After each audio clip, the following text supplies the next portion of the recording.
ஈஸியான ஒரு டெக்னிக். நீங்கள் வந்து நல்ல ஒரு ஒரு டப்பில் வந்து பார்த்தீங்கன்னா கொஞ்சம் தண்ணி எடுத்துக்கோங்க. தண்ணி வந்து பார்த்தீங்கன்னா வந்துட்டு என்ன பண்ண போகிறோம்னா, ஆக்சுவலி வந்து அதுக்குள்ளே மூழ்கி நம்ம ஐ வாஷ் பண்ண போகிறோம். இந்த கண்ணை கழுவ போகிறோம்.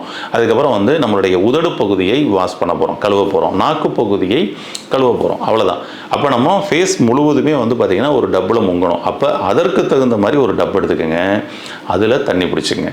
இந்த தண்ணி ரொம்ப சில்னஸாகவும் இருக்கக்கூடாது, சூடாகவும் இருக்கக்கூடாது. ரூம் கிளைமேட் டெம்பரேச்சர் வாட்டர், அவ்வளோதான். ஓகேங்களா? அந்த மாதிரி வந்து பிடிச்சிக்கோங்க. ஒன்று.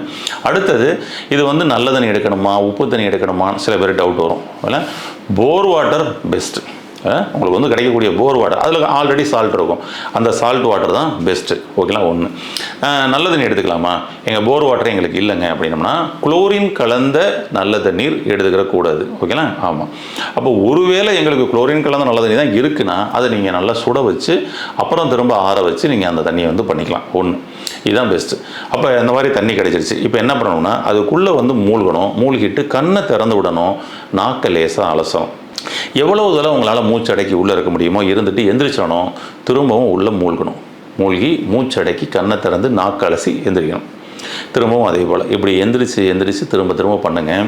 ஒரு வேளையில் வந்து 6 முறை பண்ணுங்கள் குறைஞ்சபட்சம். 10 முறை கூட பண்ணலாம், தப்பு இல்லை.